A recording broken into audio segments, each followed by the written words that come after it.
Hello, students. Welcome to our English class. Children, how are you all? I hope you all are fine. Children, open your English textbook. Take chapter 3, My Harley Home. Today, we are going to read this lesson and underline the difficulty words.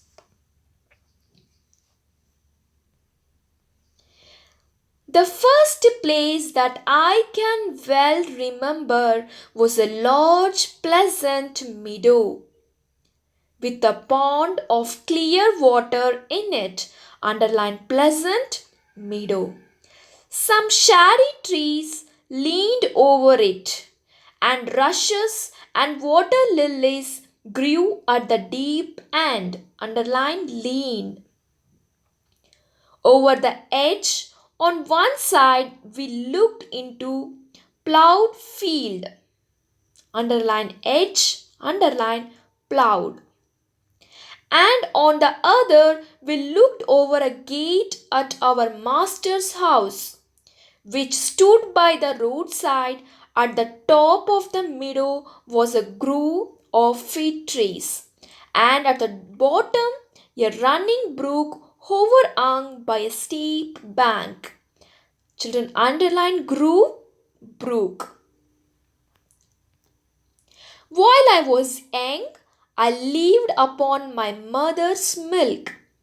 As I could not eat grass, in the daytime I ran by her side, and at night I lay down close by her. When it was hot, we used to stand by the pond in the shade of the trees, and when it was cold, we had a nice warm shed near the grove. As soon as I was old enough to eat grass, my mother used to go out to work in the daytime and come back in the evening. There were 6 young colts in the meadow besides me. They were older than I was. Some were nearly as large as grown up horses.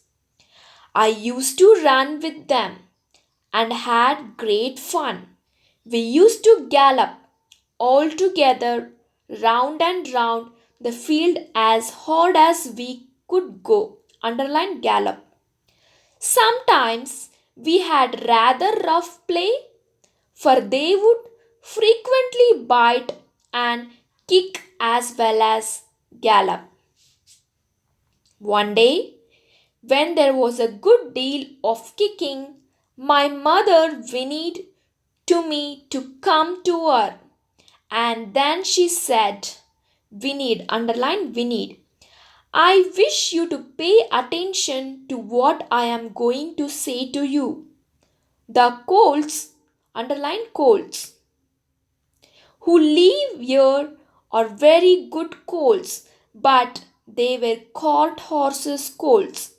And of course, they have not learned manners.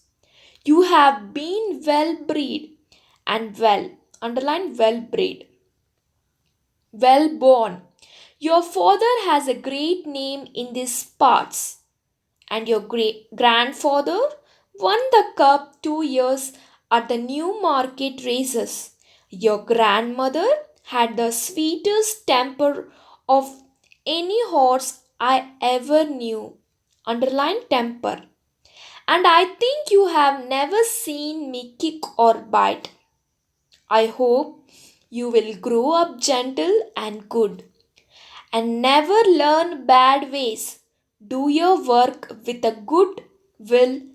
Lift your feet up well when you trot. Underline trot. And never bite or kick even in play.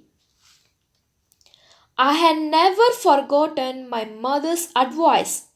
I knew she was a wise old horse, and our master thought a great deal of her.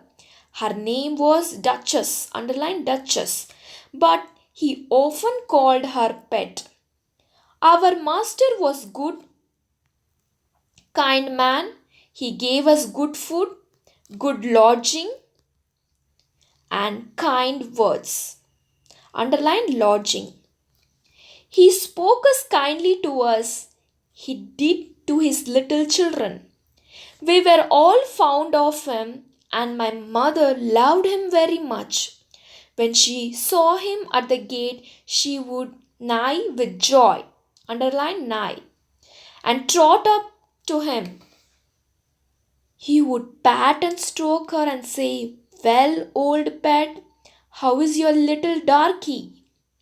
I was dull black, so he called me Darky. Then he would give me a piece of bread, which was very good, and sometimes he brought a carrot for my mother. All the horses would come to him, but I think we were his favorites. My mother always took him to the town on a market day in a high gig. There was a ploughboy, underline ploughboy, Dick, who sometimes came into our field to pluck, underline pluck, blackberries from the hedge. When he had eaten all he wanted, he would have what he called fun with the colts, throwing stones and sticks at them to make them gallop. We did not much mind him, for we would gallop off, but sometimes a stone would hit and hurt us. One day he was at this game and did not know what the master was in the next field, but he was there, watching what was going on. Over the edge, he jumped in a snap and catching Dick by the arm. He gave him such a box on the ear as made him roar with pain and surprise. As soon as we saw the master, we trotted up nearer to see what went on. "Bad boy," he said, "bad boy," to chase the colts. "This is not the first time, nor the second, but it shall be the last. There, take your money and go home. I shall not want you on my farm again." So we never saw Dick any more. Old Daniel, underline Daniel, the man who looked after the horses, was just a gentle, underline gentle, was our master, so we were well off. Adapted from Black Beauty by Anna Sewell. Children, please go through this lesson, learn this lesson, and also learn the difficulty words.